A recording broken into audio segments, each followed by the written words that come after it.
apparently the new 360 Slim does have a GPU plus CPU combination on the motherboard. So basically, the GPU and the CPU, or CPUs, because there's really three of them, are all on one die. So that means they've reduced made it small enough that they can all fit on one die, which benefits because it doesn't cost as much to produce for the Microsoft, but also it produces less heat. Um, so that is good because there was the rumor basically was they were going to be doing that in future revisions, and that's what they've done here.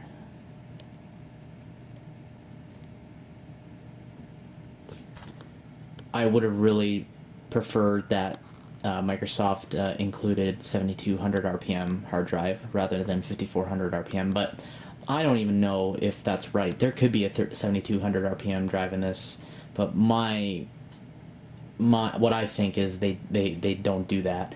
But we'll see later once someone opens it up and sees. But basically, what I would have liked actually is if they would have taken on what the PS3 was doing, which basically lets you install whatever hard drive you want.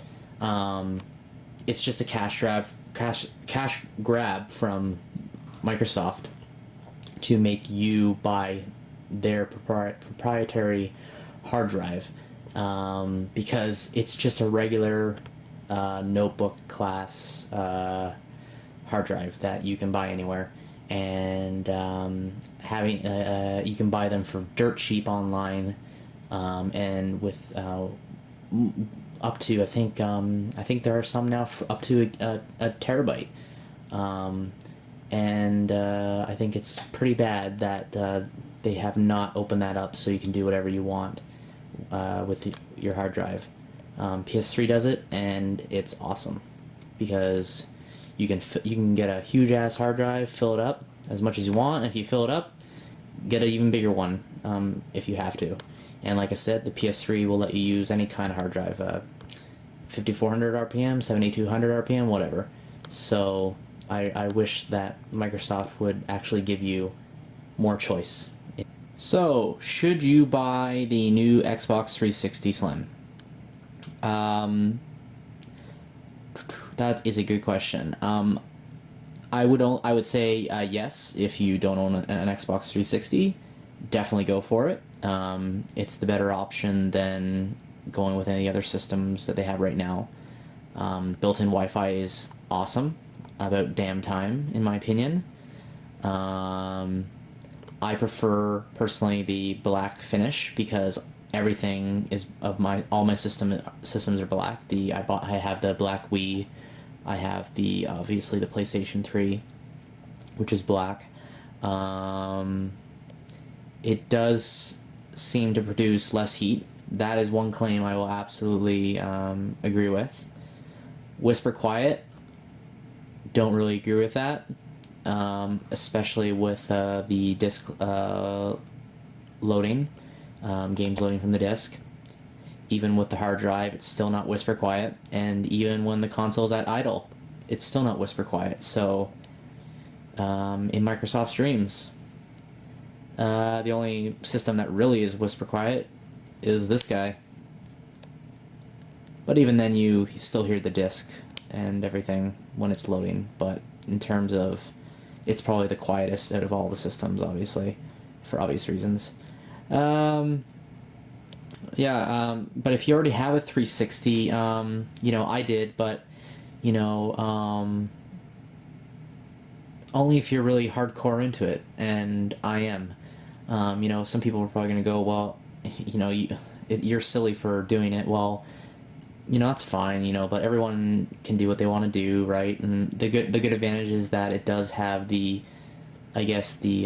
kinetic port at the back, so you won't have to have an extra power supply when that comes out. All of the other three original 360s will have to have a power supply and connected to the power outlet to power it.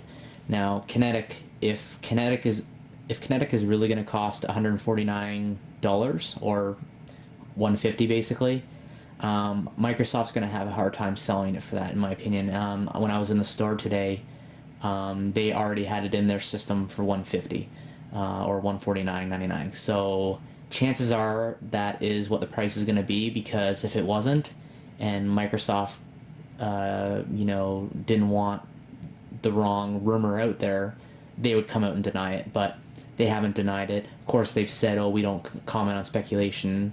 Blah blah blah blah blah. But that's just a standard reply. Kinetic is going to be 150, and whether you love him or you hate him, but Michael Pachter basically said that if it's not $99, then it's gonna pretty much not have as much of an appeal as they think, because for the type of games that they're going for right now anyway, it's not worth $149, especially for the casual audience. And that's just my opinion. I could be wrong, it might not even be $149. But I'm gonna say I'm saying it's gonna be that's what it's gonna be. And personally, I agree with Michael Pachter. $99 is a decent price, in my opinion. It's a little bit more than a game, but it's not as expensive as a console.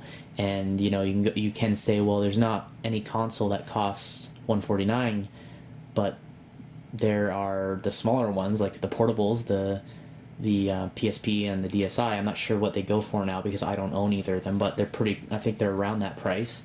And with the recent price drop of the current 360s, like the arcade, you can get an arcade for less than $149 now, I believe, with the new release of this new system. So $149 is just ridiculous, absolutely ridiculous. And so they're gonna have a hard time. So I won't be buying it if it's $149. I will wait till they drop the price, basically. And like I said, the price for me to buy it would be $99 or less, especially when Microsoft also has Sony, who's releasing their motion controller thing. And they already announced the price, and I think the Sony pricing is reasonable. So Sony's going to have a lot more people buying theirs than I think the people buying it Kinect for Xbox 360. But like I said, I could be wrong, but my opinion. So yeah, I personally don't regret purchasing it. Like I said, like if you already have a 360, if you have other more important things to do with your money, don't be spending your entire paycheck on this. Like if you don't make a lot of money, or if you have a lot of bills to pay or whatever, don't go out and do this. Now, the good thing is that if you do want to trade in your current system and things like that, they're actually taking it in for more than what they will later, because they know with the new release of the system that people are going to possibly want to trade in their system. So EB Games and GameSpot, things like that, are actually giving you a better deal than they will probably a month or so from now on returning the systems, or exchanging them, or trading them, or whatever you want to call it. So if you really want to do it, probably now is the best time.